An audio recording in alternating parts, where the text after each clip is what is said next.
Everyone. सो इस chapter 2 के मैं दो पार्ट्स में ट्यूटोरियल बना रहा हूँ। पहले पार्ट में हम सेक्शन 2.2 कवर करेंगे जिसमें कम्बिनेशंस और परम्यूटेशंस हैं। तो मैंने कोशिश ये किया है कि ट्यूटोरियल को इस तरह से डिवाइस करूँ कि क्वेश्चंस टाइप बना दूँ कि इस टाइप का क्वेश्चन हो तो कैसे करना है, इस टाइप का हो तो कैसे करना है। तो इसमें मेनली इस सेक्शन में 2.2 में जो मुझे लगा कि आप लोगों को डिफ़िकल्ट लग सकता है, मेन 3 कैटेगरीज हैं। पहले वाली मल्टीप्लिकेशन रूल। तो मल्टीप्लिकेशन रूल कहाँ लगाना है आप लोगों ने, इसमें आपने ये देखना है कि अगर क्वेश्चन में एक से ज़्यादा कैटेगरीज के ऑब्जेक्ट्स हैं, जैसे मैं ये बॉक्स बना लेता हूँ, ये सेकंड बॉक्स कैटेगरीज को रिप्रेजेंट कर रहा है, लेट्स से ये लास्ट बॉक्स, ठीक है। और पहली कैटेगरी में n1 ऑब्जेक्ट्स हैं, दूसरी में n2 है और लास्ट में लेट्स से nk है। तो इसमें टोटल जो बनेगी, टोटल अरेंजमेंट्स जो इसमें बनती हैं वो बेसिकली बनेगी n1 multiply by n2 multiply by nk। अभी ये क्लियर हो जाता है ये मैं क्या लिख रहा हूँ। इसको मल्टीप्लिकेशन रूल कहते हैं। इसमें n1 ऑब्जेक्ट्स इस कैटेगरी के, n2 इसके और nk इसके। अच्छा, इसको ना मैं याद रखने के लिए इसको मैं मेन्यू रूल भी बोलता हूँ। क्यों मैं मेन्यू रूल बोलता हूँ इसको? मेन्यू रूल इसलिए, लेट्स से आप रेस्टोरेंट में जाएं और खाना ऑर्डर करें तो आपके पास क्या चॉइसेस हो सकती हैं, अभी देख लेते हैं। तो लेट्स से आपके पास चॉइसेस हैं खाने ऑर्डर करने की ना, कितनी तरह की चॉइसेस हो सकती हैं। लेट्स से आपके पास सूप है, और फिर मैंने लिखा हुआ है आपके पास मेन कोर्स है जिसको करी बोल देते हैं, और फिर करी के अलावा राइस हैं और ड्रिंक्स हैं। लेट्स सपोज आपके पास सूप, 3 तरह के सूप्स हैं, 4 तरह की करी है, 2 तरह के राइस हैं और 1 तरह की ड्रिंक है। तो मैं इसके बॉक्सेस जैसे हमने बनाए हैं बना लेता हूँ। अब क्वेश्चन ये है कि आप कितनी तरह से खाना ऑर्डर कर सकते हैं। तो इसमें क्या करेंगे, मल्टीप्लिकेशन रूल हमें क्या बताता है? मल्टीप्लिकेशन रूल हमें ये बताता है जनाब कि इसमें करेंगे ये, इसमें n1 ये है, n2 ये है, n3 ये है, n4 ये है, इन सारों को मल्टीप्लाई करते हैं।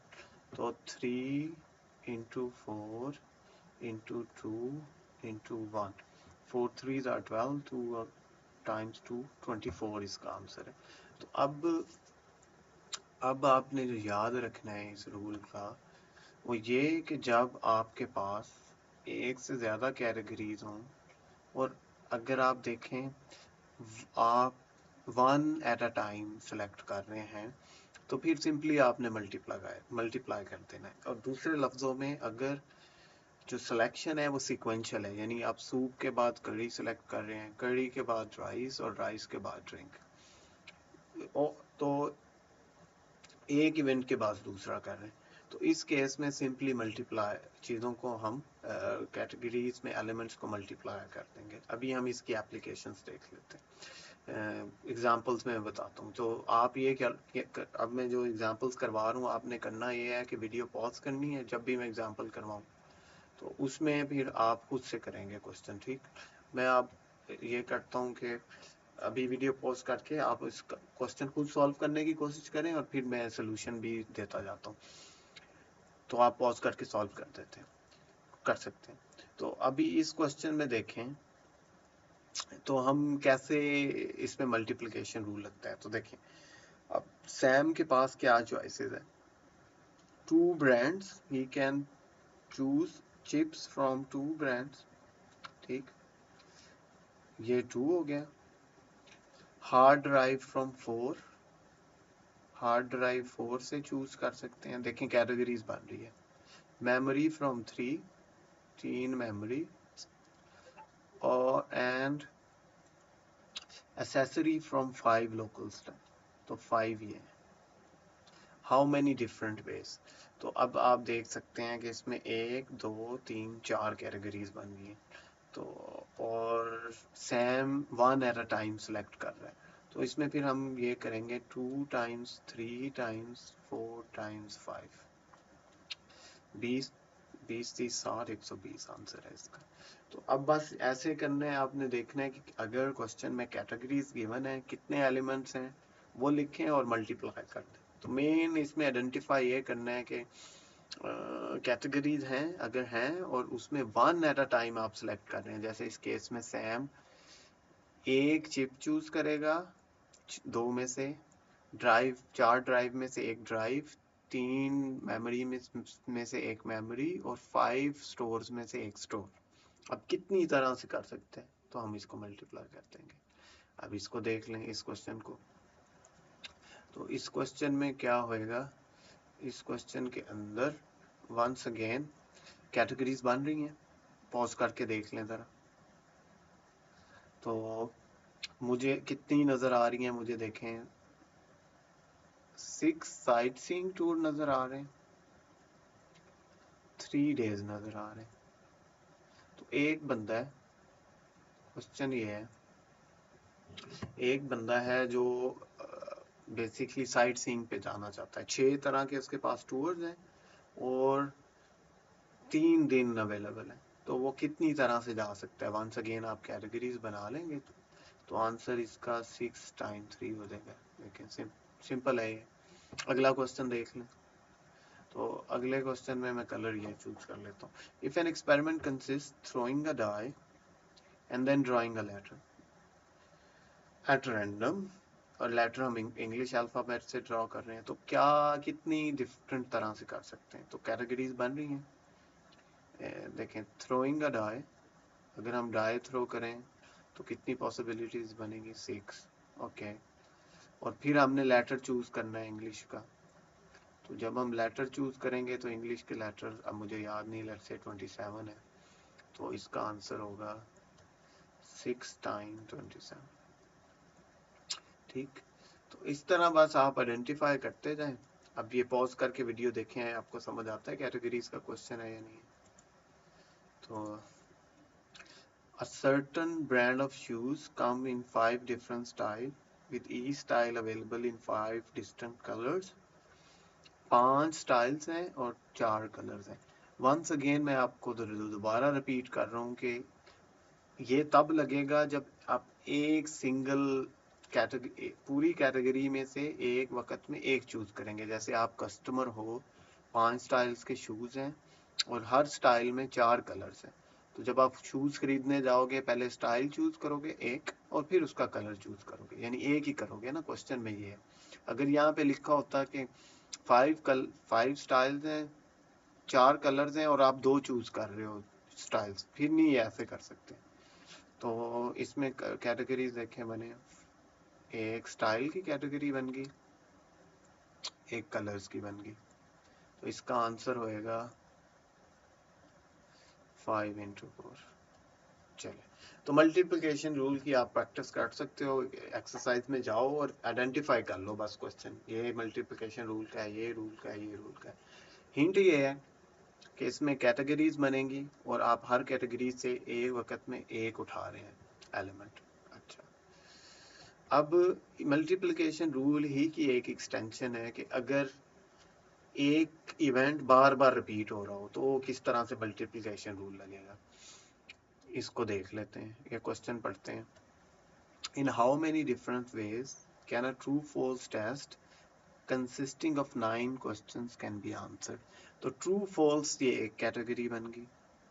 ट्रू फॉल्स में कितनी ऑप्शंस होती हैं, बेसिकली 2 होती हैं।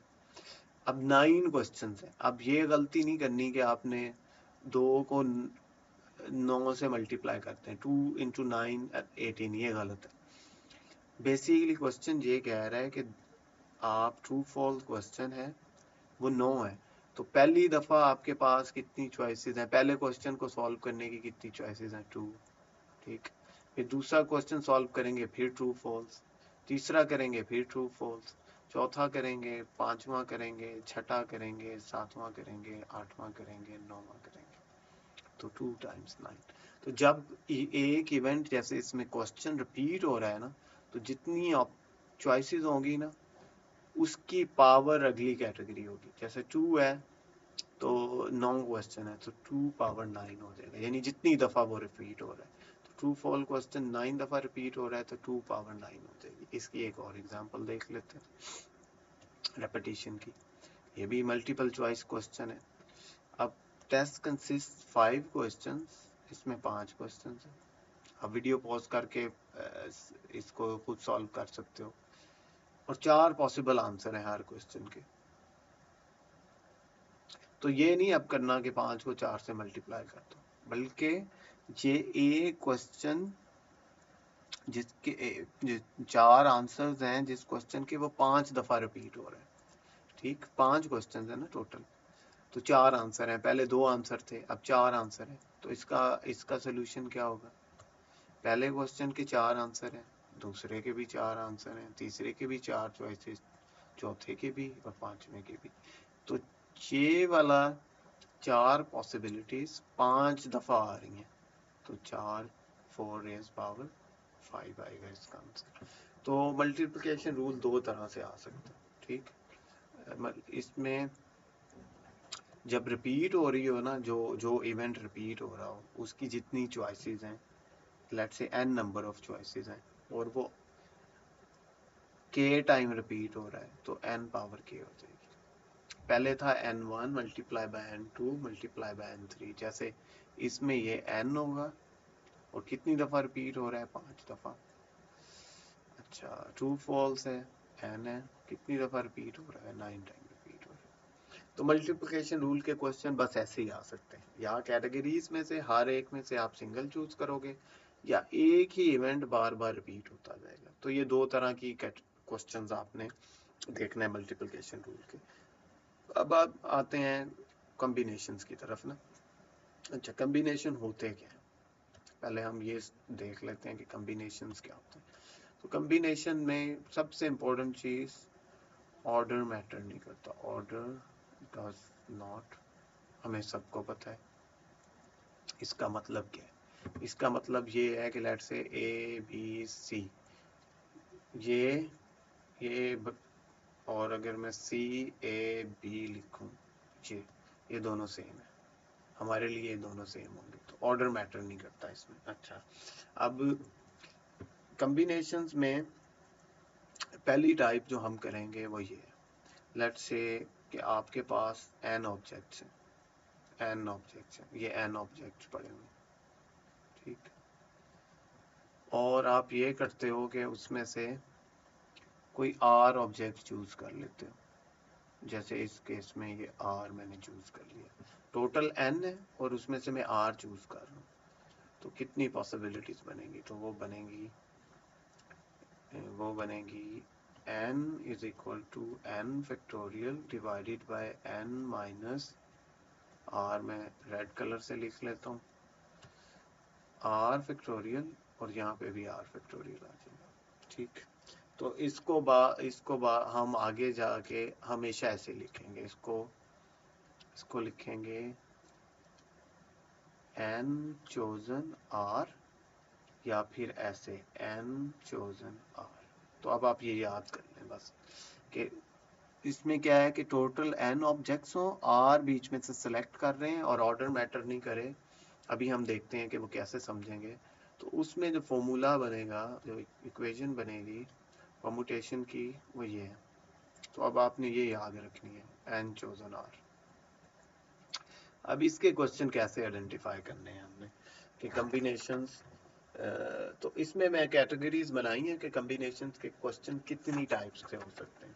तो पहली टाइप जो है ना कॉम्बिनेशन के क्वेश्चंस की, वो ये है कि जिसमें हम n में से r सेलेक्ट कर रहे हैं, ठीक है, उसमें कोई कांस्टेंट नहीं डाल रहे। तो वो ये कैटेगरी बनाई है कि जिसके अंदर n ऑब्जेक्ट्स हैं और सारे सेम हैं और उसमें से r चूज कर रहे हैं, तो कोई कांस्टेंट नहीं है, विदाउट कांस्टेंट समझ लें। तो इसका सोल्यूशन क्या होगा? तो बेसिक हमने करना क्या है, बस n और r आइडेंटिफाई करना है इन क्वेश्चंस में, तो परमुटेशंस हो जाएंगी। तो अब इसमें हिंट ये है कि ऑफ कोर्स n बड़ा होगा जिसमें से हम चूज कर रहे हैं। जैसे इस केस के अंदर 25 ग्रेजुएट स्टूडेंट्स हैं, तो n हमारा ये है, और हम अवार्ड दे रहे हैं 3 लोगों को। आप पॉज करें और समझें ये कैसे है? In 1 year, 3 same awards will be given to class of 25 graduates. If each student can receive at most one award दे रहे हैं, how many possible selections are there? तो ये combinations है या permutations है? तो इसमें देखें अवार्ड जो स्टूडेंट्स को दे रहे हैं वो मैटर नहीं करता। मतलब अगर मैं अवार्ड को बना लूँ, 3 अवार्ड है ना, ये सेम है ये, तो अगर मैं अवार्ड्स के नाम रखूँ तो बिकॉज ये सेम है तो ये भी ए होगा, ये भी ए होगा, ये भी ए होगा, सेम अवार्ड दे रहे हैं। तो अब चाहे पहले किसी को दें या ये किसी को दें या ये किसी को दें, या इसको मैं इधर ले आऊँ ए, इसको इधर ले आऊँ, तो क्या फ़र्क पड़ेगा? Same awards.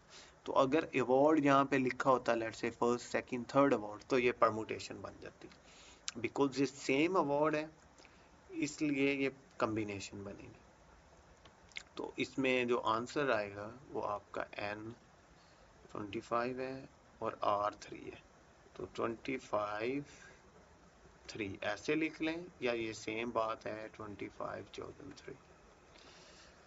तो हम सेम कैटेगरी में से पहली जो हम बनाई, पहली कॉम्बिनेशन की टाइप क्वेश्चंस की वो है जिसमें जो टोटल नंबर हैं वो सेम है, सेम टाइप है, जैसे स्टूडेंट्स की सेम टाइप, उसमें से R चूज कर रहे हैं, कोई कंस्ट्रेंट नहीं है। अच्छा आगे देखते हैं। How many ways there to select 3 candidates from 8 equally qualified graduate students. हमने 8 में से 3 लोग सेलेक्ट करने हैं। तो अगर मैं बनाऊं जैसे ये 8, तो इसमें से हमने 3 लोग सेलेक्ट करने हैं, तो कोई से 3 कर लें, जैसे 1 2 1 2 3, ये 3 सेलेक्ट करने, ठीक। तो ये परमुटेशन बनेगी या कॉम्बिनेशन, कैसे समझ सकते हैं कि ये परमुटेशन का क्वेश्चन है या कॉम्बिनेशन का? तो मेरे लिए ये समझना है, पहले तो हम N और R आइडेंटिफाई कर लेना, फिर देखते हैं परमुटेशन है या कॉम्बिनेशन। N 8 है और 3 सेलेक्ट कर रहे हैं तो R3 है। अब कैसे पता चलेगा? इसमें देखें, जो हम हिंट ये है कि जब हम कमेटी बनाते हैं ना, यानी ग्रुप ऑफ पीपल से सिलेक्ट कर रहे हैं पीपल, और वो जो पीपल सेलेक्ट कर रहे हैं वो ये नहीं हम बता रहे हैं कि लेट्स से टीम सेलेक्ट कर रहे हैं तो कैप्टन बना रहे हैं, वाइस कैप्टन बना रहे हैं, या ये नहीं बता रहे हैं लेट्स से मैंने क्रिकेट टीम सेलेक्ट करनी है 11 में से। क्रिकेट टीम में ये करते हैं कि 11 प्लेयर्स हैं तो 2 सेलेक्ट करने हैं, तो ये कम्बिनेशन होगी। लेकिन अगर मैं ये कहूँ कि 11 प्लेयर्स हैं, एक कैप्टन सेलेक्ट करना है, एक वाइस कैप्टन, तो परमुटेशन है। तो इसमें लिखा हुआ है हाउ मेनी वेज, 3 लोग सेलेक्ट करने हैं 8 में से। ये नहीं बताया हुआ कि ये 3 लोग मतलब इन 3 लोग कोई सेक्रेटरी है, कोई प्राइम मिनिस्टर है, कोई प्रेसिडेंट, ऐसा नहीं है। तो अगर ये डिटेल नहीं दी हो जो हम सेलेक्ट कर रहे हैं तो समझ लो ये कॉम्बिनेशन होंगे। ये इसकी निशानी है। आगे मैं इसको और डिटेल से डिफरेंस बताऊंगा। तो ये बनेगा N chosen R मतलब 8 C3 या फिर 8 chosen 3, ठीक है, ये इसका आंसर होगा। अच्छा, how many ways team of 4 can be made from 12 engineers. अब आप खुद सोचो कि ये जो 12 लोग हैं, 12 इंजीनियर्स हैं, ये हमारा N है, ठीक, और 4 लोग हम सिलेक्ट कर रहे हैं, ये हमारा R है। तो अब मुझे बताएं, जो 4 लोग सिलेक्ट कर रहे हैं, कहीं पे ये लिखा हुआ है कि ये कोई प्रेसिडेंट है, वाइस प्रेसिडेंट है, या कोई डिफरेंशिएट किया हुआ है कि जो सिलेक्ट कर रहे हैं वो किस तरह अरेंज करेंगे? नहीं गिवन। कैप्टन कर रहे हैं, वाइस कैप्टन कर रहे हैं, या इस केस में जो इंजीनियर सेलेक्ट कर रहे हैं वो सिविल है, केमिकल है, जो टीम बनेगी। अगर ऐसी कोई डिटेल नहीं है तो समझो ये कॉम्बिनेशन। तो इसमें बनेगा N chosen R मतलब 12C4, 12 इसको आप आगे सॉल्व कर लो। तो अब कॉम्बिनेशन के अंदर जैसे मल्टीप्लिकेशन रूल के अंदर डिफरेंट टाइप्स थी, तो मैंने जो सेकंड टाइप के कॉम्बिनेशन के क्वेश्चंस हो सकते हैं वो ये है कि जिसके अंदर अगर मेरे पास ये n नंबर ऑफ पीपल हैं और उसके अंदर कुछ टाइप्स हैं। जैसे मैं सिंप्लिसिटी के लिए बना लेता हूँ मेल फीमेल। पहले अगर आप पिछले क्वेश्चन देखें तो जैसे ये लिखा हुआ है 12 इंजीनियर, ग्रेजुएट स्टूडेंट। तो अब जो मैं क्वेश्चंस करवाऊंगा उसमें ये होगा कि जो लोग होंगे उनकी हमें कैटेगरीज दी होंगी, जैसे मेल फीमेल, और ये हो सकता है इंजीनियर, साइंटिस्ट, डॉक्टर्स। इस तरह से कैटेगरीज होंगी जिनमें से हम सेलेक्ट करेंगे। और इस केस के अंदर ये जो हम बी टाइप ऑफ क्वेश्चंस कर रहे हैं कॉम्बिनेशंस के अंदर, इसके अंदर फॉर्मूला चेंज नहीं होना, वही लगेगा, एनसीआर ही लगना है। अच्छा, इसके अंदर अब मैं फॉर्मूला वही लिखूंगा, एनसीआर। अच्छा, फिर फर्क क्या पड़ा? तो ये वो वाले क्वेश्चंस हैं जिसके अंदर हम ये अभी मैं एग्जांपल से इसको और एक्सप्लेन करूंगा। तो अगर ये n पीपल दिए हुए हैं तो जो हम सिलेक्शन करेंगे रैंडमली सिलेक्ट करेंगे, यानी हम ये नहीं बताएंगे 2 मेल सिलेक्ट करने हैं 5 फीमेल्स करने हैं, बल्कि हम ये कहेंगे कि अगर अगर लेट सपोज 10 लोग हैं तो इन क्वेश्चंस में ये कहा होगा कि इसमें से ना रैंडमली या इसमें से बस ऐसा करें कि 3 लोग सिलेक्ट कर लें। ये नहीं कहा होगा कि 2 मेल फीमेल, कोई कंस्ट्रेंट नहीं होगी। क्वेश्चन में कैटेगरीज होंगी लेकिन हमें कंस्ट्रेंट नहीं होगी कि कितने में से चूज करना है। अब इसको और एग्जांपल से समझें। पहले कॉम्बिनेशन के क्वेश्चन में कोई कैटेगरीज नहीं है, क्वेश्चन के अंदर सारे सेम है पीपल, इंजीनियर्स, ग्रेजुएट्स, डॉक्टर। दूसरी क्वेश्चंस में कॉम्बिनेशंस के क्वेश्चन में कैटेगरीज होंगी, जैसे defective TVs, working TVs, male female. ऐसे क्वेश्चन हो सकते हैं जिसमें डॉक्टर, इंजीनियर, साइंटिस्ट, इस तरह कैटेगरीज बनाई हो। अब इसकी देख लेते हैं एग्जांपल। अब जरा देखते हैं, क्या आप वीडियो पॉज करके कैटेगरीज ढूंढ सकते हैं? हमने कमेटी बनानी है 5 लोगों की ग्रुप में से, जिसमें 6 मैन है, पहली कैटेगरी मैन, और 4 वुमेन है। बन गई कैटेगरीज। तो इसका मतलब 10 लोग हैं, 10 में से 4 वुमेन है और 6 मैन है। तो ये मैन है, ये वुमेन है। तो टोटल कितने हैं? टोटल फिर खुद ही 10 हो जाएंगे। तो n हमारा 10 हो जाएगा। ठीक, तो देखें अब कैटेगरीज आ गई। लेकिन क्वेश्चन में ये है, हमें नहीं कहा कि इतने इनमें से सिलेक्ट करो, बस ये कह दिया 5 लोग सिलेक्ट करने। कितने किस में से करने हैं हमें नहीं पता, तो ये हमारा आर हो जाएगा। तो इसमें फॉर्मूला जो लगेगा सीधा सीधा लगेगा एन सी आर। एन 10 है, टोटल 10 लोग हैं और उसमें से 5 लोग सिलेक्ट कर। ऑल दो कैटेगरीज बनी हुई हैं लेकिन उन कैटेगरीज की वजह से कोई फर्क नहीं पड़ रहा क्वेश्चन पे। अब अगला क्वेश्चन देखें।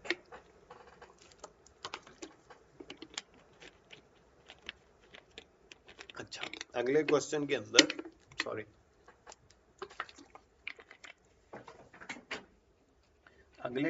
अंदर once again can you identify the categories?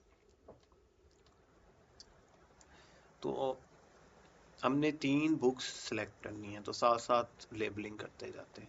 R3 है हमारा। रैंडमली पिक करनी है किन कैटेगरीज में से? नॉवेल्स, 5 नॉवल, ये 5 नॉवल। 3 बुक्स हैं पोएम बुक्स, तो मैं P लिख लेता हूँ, और एक डिक्शनरी है 1D। तो देखें बन गई कैटेगरीज, यानी 5 नॉवल, 3 पोएम बुक्स और 1 डिक्शनरी। टोटल कितने हो जाएंगे? 5 ही 9 बुक्स होगी, तो n हमारा 9 होगा कैटेगरीज।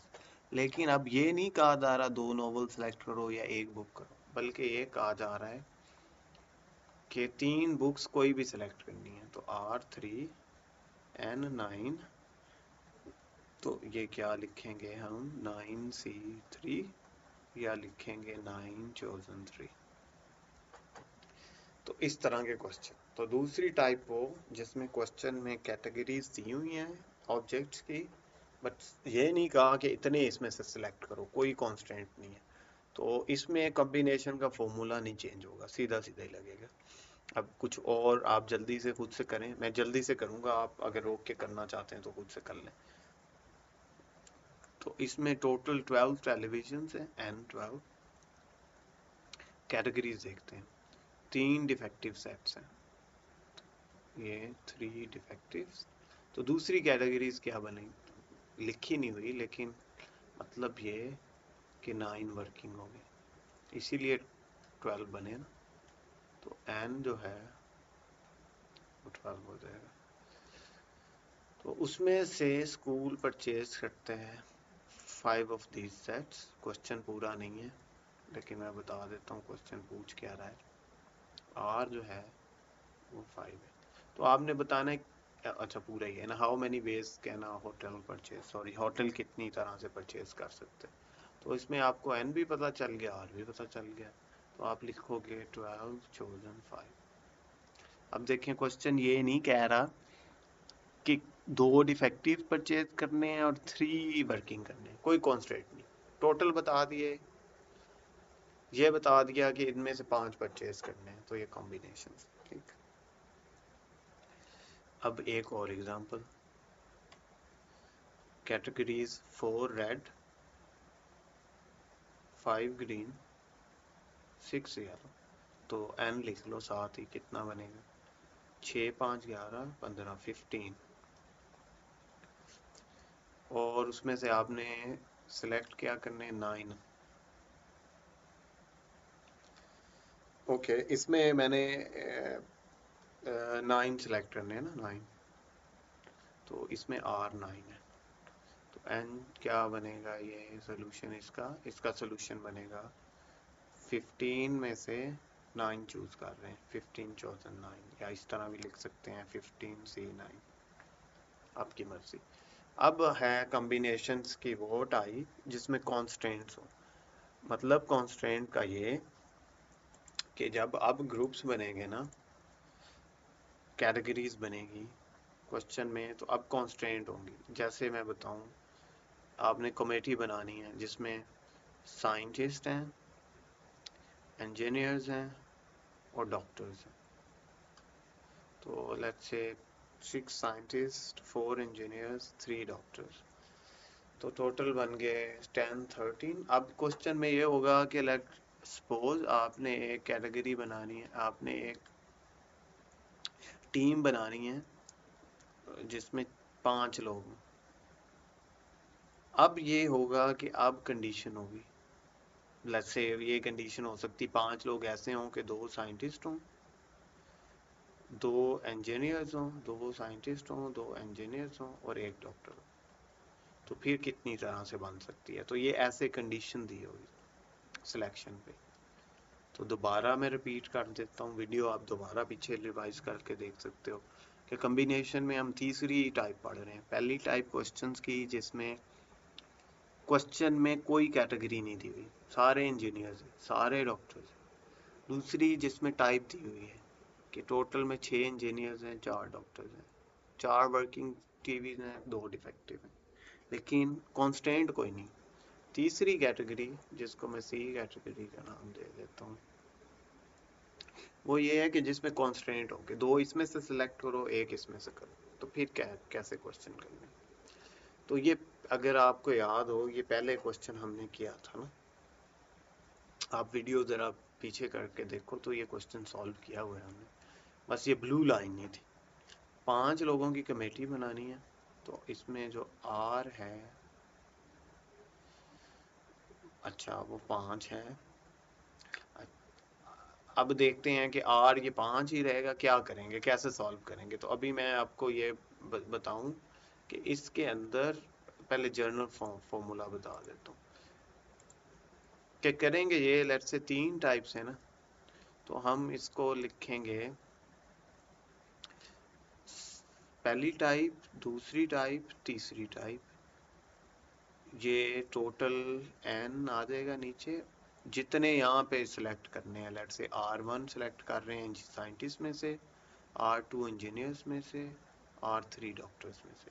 तो फिर तीनों कैटेगरीज को मल्टीप्लाई कर देना है। अगर n कैटेगरीज हैं तो n टाइम मल्टीप्लाई। अब इसको ज़रा एक्सप्लेन करता हूँ मैं यहाँ इस क्वेश्चन के अंदर। इस क्वेश्चन में हम इसको एक्सप्लेन करते हैं।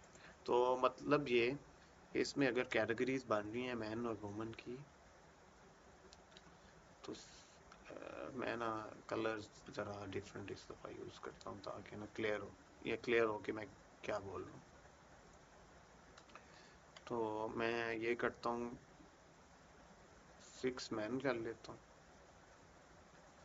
इसके लिए ना कलर चूज कर लेते हैं, 4 वुमन कर लेते हैं।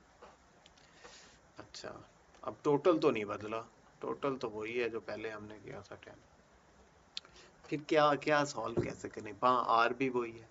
तो इसमें करेंगे ये कि आप इसको इंडिविजुअली देखो। मैन में से कितने चूज कर रहे हैं हम? 3 कर रहे हैं, तो ये R1 है। तो हम लिखेंगे 6 चोजन 3, ये मैन के लिए हो गया, मल्टीप्लाई बाय, तो वुमेन में कितनी है हमारे पास? 4, और उसमें से हम चूज कितने वुमेन करनी है? 4 वुमेन है और 2 चूज कर रहे हैं, तो 4 चोजन 2। तो इसको आप यूं भी लिख सकते हो, 4 चोजन 2 मल्टीप्लाई बाय 6 लोगों में से आप 3 लोग, 6 मैन में से 3 चूज कर रहे हो। तो इसका करने का तरीका ये है कि जितनी कैटेगरीज हैं वो आप आइडेंटिफाई कर लो और देखो उसमें से कितने कर रहे हो। तो मैन में से देखो 6 मैन है, 3 चूज कर रहे हैं, तो 6 चोजन 3। 4 वुमेन है तो 2 चूज कर रहे हैं, तो 4 चोजन 2। ये इम्पोर्टेंट टाइप्स हैं क्वेश्चंस की। अब ये यही वाला अगर मैं यहाँ पे करना चाहूँ तो क्या आप खुद से सॉल्व कर सकते हो वीडियो पॉज करके? मैन आइडेंटिफाई कर लेते हैं, 6 मैन है, 2 चूज कर रहे हैं, तो मैं लिखूंगा 6C2। अच्छा, वुमेन कितनी है? वही 4, कितनी चूज कर रहे हैं? 4 की 4, तो मैं लिखूंगा 4C4। तो इन दोनों को मल्टीप्लाई करते हैं, ये आंसर है, ये आंसर। तो अगर और कैटेगरीज होती तो साथ वो भी मैं मल्टीप्लाई करता जाता, जैसे नीचे वाले क्वेश्चन में 3 है।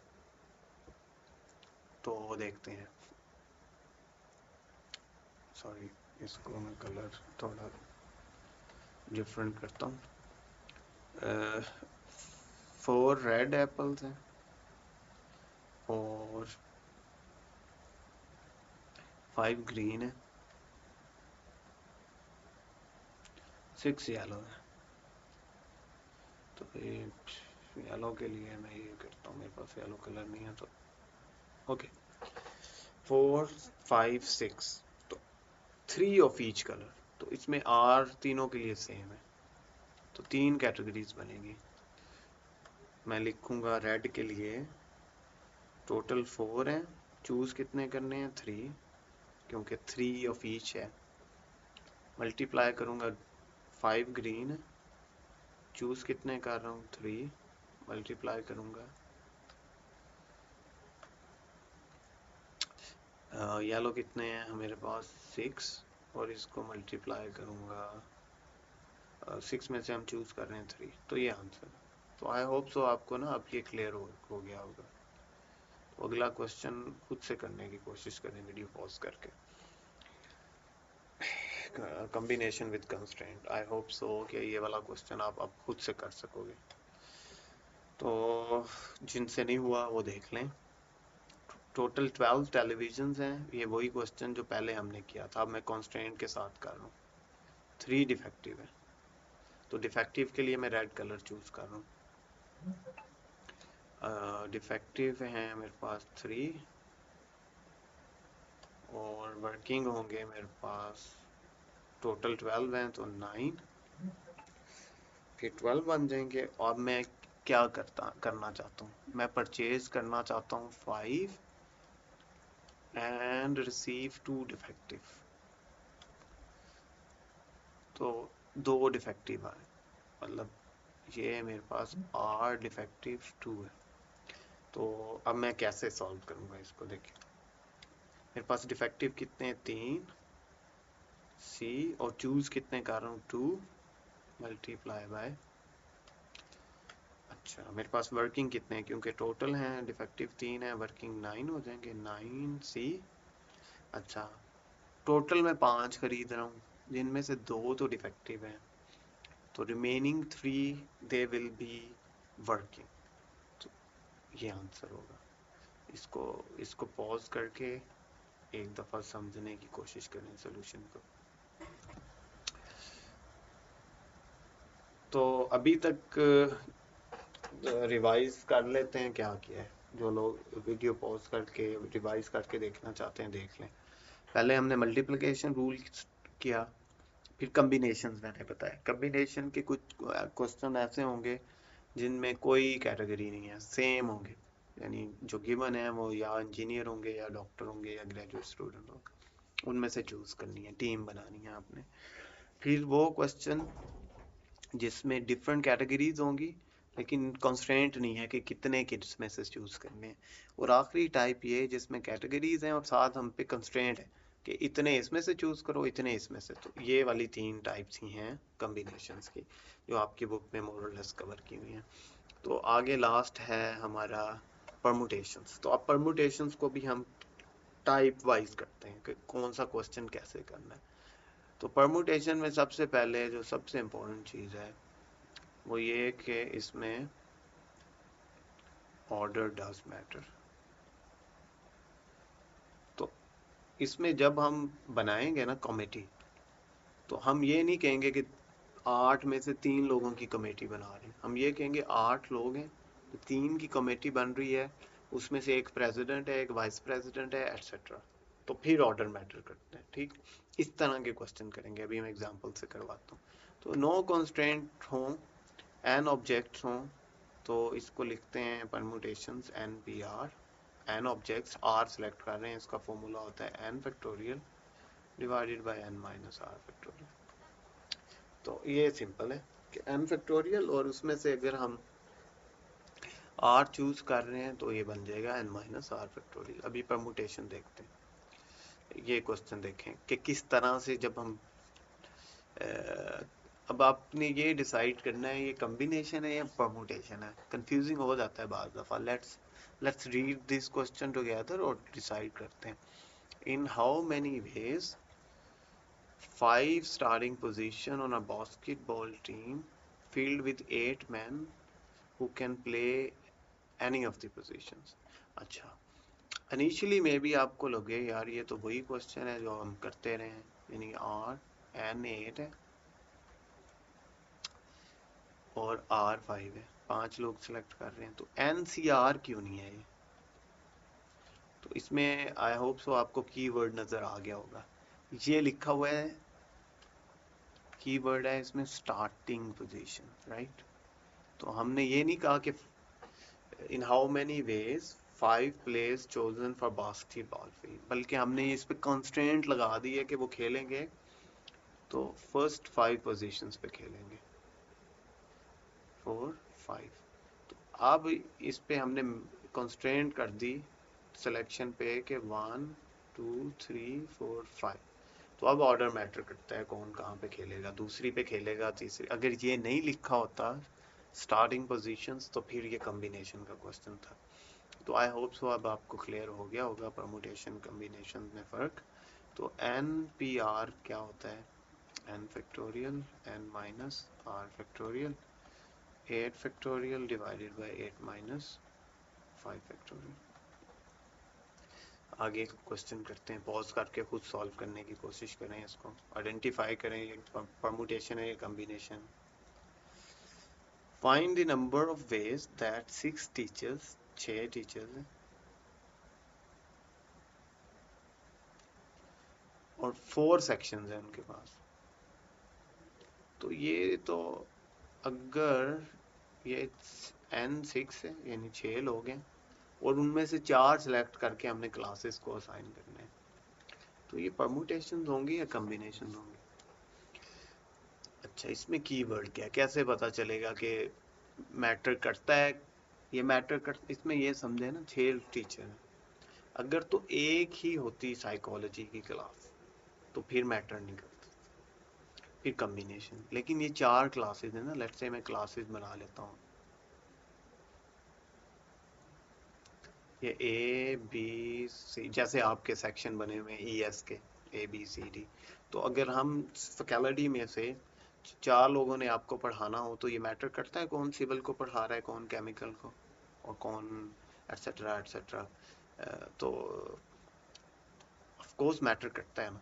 तो इसमें फिर अगर ये कम्बिनेशन का क्वेश्चन कैसे बन सकता था, कम्बिनेशन का ये क्वेश्चन ऐसे बन सकता था कि अगर मैं इसमें कह देता कि सारी क्लासेस सेम है, ये फ़र्क नहीं पड़ता कौन सा टीचर किसको पढ़ा रहा है, लेकिन ऑफ कोर्स ऐसा नहीं है ना, ये फ़र्क पड़ता है। यानी अगर ये ऐसा ऐसा हो कि एक मैकेनिकल के सेक्शंस बना दें लेट्स से, तो मैं इस केस में ये है कि साइकोलॉजी की क्लासेस हैं और हम सेक्शंस बनाए let's say ABCD।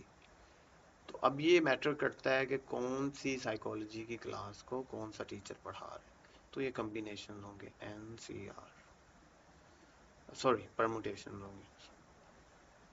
6 factorial divided by 2 factorial. अगर if you are still confuse, practice करें, आई होप सो आपको क्लियर होगा जब आप एक्सरसाइज के क्वेश्चन की प्रैक्टिस करेंगे। अब यही क्वेश्चन जो मैंने पहले करवाया था आप पढ़ें ज़रा पीछे वीडियो में कम्बिनेशंस की। तो ये हम 3 रिसर्च अवार्ड देना चाहते हैं, तो R3 है, 25 ग्रेजुएट स्टूडेंट्स को। तो अब देखें परमुटेशन है या कम्बिनेशन। मैंने जैसे पहले कहा कि अगर ये अवार्ड सेम होते तो फ़र्क नहीं पड़ता था ना। लेट्स से अगर सिर्फ रिसर्च अवार्ड होता, कौन सा अवार्ड, जैसे मैं अवार्ड बना लूँ ये, तो अगर ये सेम अवार्ड हो तो मुझे सेम नाम देना पड़ेगा इनको, तो ये मैटर करता है अब कौन सा अवार्ड किसके पास, नहीं। तो इस तरह से I think so, if you think like this, जो आप सेलेक्ट कर रहे हैं वो रीअरेंज करें तो कोई मैटर करता है या नहीं, तो इस केस में मैटर करता है, बिकॉज इस केस में ये नहीं है, इन अवार्ड्स के नाम ये नहीं है, बल्कि क्या है, एक रिसर्च अवार्ड है, एक टीचिंग अवार्ड है, एक सर। अब मैटर करता है कौन सा अवार्ड किसके पास है, तो इसका मतलब भी हुआ ये परमुटेशन से। तो ये बनेगी 25P3 25 factorial divided bye 25 minus 3 factorial. अच्छा, ये तो हैं परमुटेशंस विदाउट रिस्ट्रिक्शन। अब रिस्ट्रिक्शन हो कुछ लगाते हैं रिस्ट्रिक्शंस, जैसे रिपीटेड हो, मतलब अगर n ऑब्जेक्ट्स है ना, ये टोटल n, इनमें से कुछ रिपीट हो रहे हैं, मतलब ये जैसे ये ग्रीन वाले, ठीक, जैसे ग्रीन 3 है और इसमें 2 रेड ऑब्जेक्ट्स पड़े हुए हैं और ये पिंक कर देता हूँ मैं 3। तो कलर्स पूरे करने के लिए जैसे कर लेते हैं, तो टोटल 3 2 5 ये बॉक्स पड़े हुए हैं, 3 2 5 8 बॉक्स। तो इसमें परमुटेशंस कैसे बनी, इसमें बनती हैं ऐसे, इस केस में 8 फैक्टोरियल डिवाइडेड बाय जो रेपिटेशन हो रही हैं उससे डिवाइड कर देते हैं, 3 फैक्टोरियल, और रेड 2 दफ़ा रिपीट हो रहा है, पिंक 3 दफ़ा रिपीट हो रहा है। तो जो जितनी दफ़ा रिपीट हो रहा होगा उसको हम लिख लेंगे। तो इन जर्नल अगर n ऑब्जेक्ट्स हैं n फैक्टोरियल, तो ये डिवाइड करेंगे n1 फैक्टोरियल से, n2 फैक्टोरियल से, nk फैक्टोरियल तक। तो अगर आपके पास n ऑब्जेक्ट्स हैं, परमुटेशन में सेकंड कैटेगरी ये बनेगी सेकंड टाइप क्वेश्चंस की कि रिपीट हो रहे हों, ऑब्जेक्ट्स। अब ये अल्फ़ाबेट्स हैं हमारे ऑब्जेक्ट्स। तो देखें कोई रिपीट हो रहा है ऑब्जेक्ट, तो मैं देखूं तो आई रिपीट हो रहा है इन्फिनिटी में 3 दफ़ा, तो आई 3 टाइम्स आ रहा है टोटल, और एन 2 टाइम आ रहा है। टोटल है 1 2 3 4 5 6 7 8, तो टोटल 8 है। क्या बनेगा आंसर इसका? n फैक्टोरियल, आई 3 दफ़ा रिपीट हो रहा है तो 3 फैक्टोरियल, सॉरी 8 फैक्टोरियल ऊपर आएगा। n 2 दफ़ा रिपीट हो रहा है तो 3 फैक्टोरियल 2 फैक्टोरियल। जो रिपीट हो रहा है उसको हमने नीचे डिवाइड कर दी, तो रेपिटेशन तो ये है। तो इस क्वेश्चन को पहले किया था हमने, नहीं किया था। ओके, इसमें देखें क्वेश्चंस में कैटेगरीज हैं 3 ओक्स 4 पाइन्स 2 मेपल्स। अब हमने इनको अरेंज करना है एक लाइन पे ना, एक लाइन में रखना है। तो ऑफ कोर्स अब अगर हम इनको लाइन पे रख रहे हैं तो इट मैटर्स ओक पहले है या पाइन बाद में है, एटसेट्रा एटसेट्रा। तो अब इसके अंदर देखते हैं कि टोटल कितने, 3 ओक्स 4 3 4 7 2 9, ऊपर आएगा 9 फैक्टोरियल। तो अब देखते हैं 3 ओक्स है तो 3 फैक्टोरियल नीचे आ जाएगा, 4 पाइन्स है और 2 मैपल्स हैं, 2 मैपल्स है। तो ये आंसर है इसका। And the last, not second last category questions की वो है परमुटेशंस के अंदर जिसमें ना अल्टरनेट ग्रुप हो, जैसे ये मैं 4 ग्रीन बॉक्सेस बना लेता हूँ और 3 पिंक।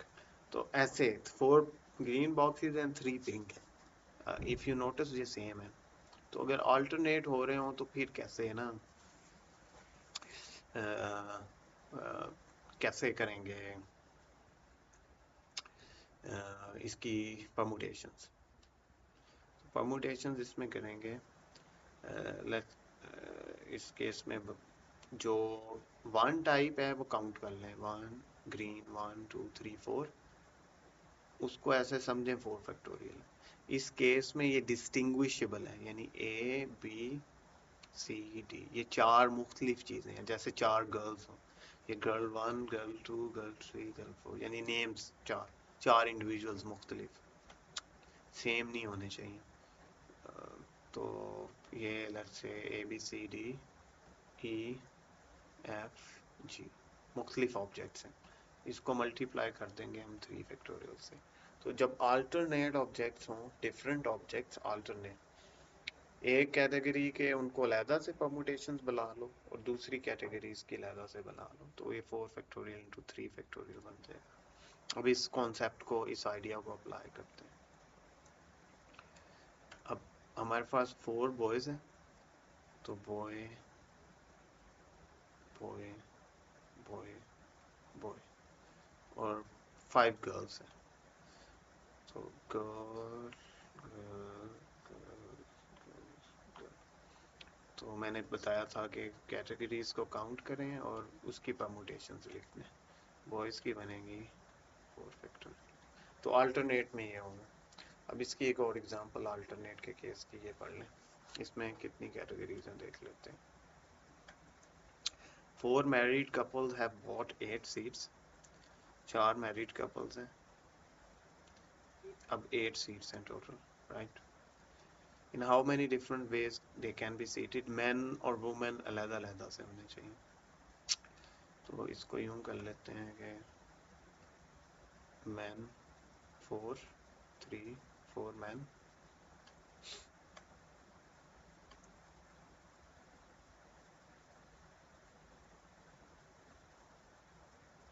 वंस अगेन इसमें कितनी है, 4 ही है, ऑलराइट। तो इसमें जो आंसर बनेगा वो सेम ही है जैसे ऊपर वाला मैंने किया, 4 फैक्टोरियल, इसमें भी सेम आइडिया अप्लाई होगा। चाहे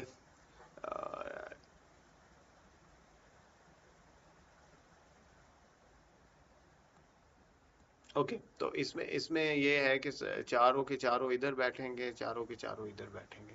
मैन, ये लिखा हुआ है कि all man sit together to the right. For example ये सारे मैन इधर हैं, इनमें से कोई भी इधर नहीं आ सकता, और ये वुमेन इधर है तो इनमें से कोई भी इधर नहीं आ सकता। तो ये सिर्फ अपनी प्लेसेस शफल करेंगी। तो चार वुमेन है, चार प्लेसेस हैं, 4 फैक्टोरियल। और ये चार मैन है, चार प्लेसेस हैं। तो इन कितनी तरह से डिफरेंट अरेंज कर सकते हैं। जैसे मैं बनाऊं चार मैन, 1 2 3 4, या समझे चार अल्फ़ाबेट्स। तो चार अल्फ़ाबेट्स मैं कितनी तरह से अरेंज कर सकता हूँ, 4 फैक्टोरियल। तो चार मैन 4 फैक्टोरियल, क्योंकि कोई भी इधर नहीं आ सकता। तो 4 वुमेन 4 फैक्टोरियल, ये आंसर होगा। लास्टली जो है वो बहुत सिंपल केस है, अगर सर्कुलर परमुटेशन हो। मतलब क्वेश्चन में ये हो कि आप सर्कल में ऑब्जेक्ट्स को अरेंज करो।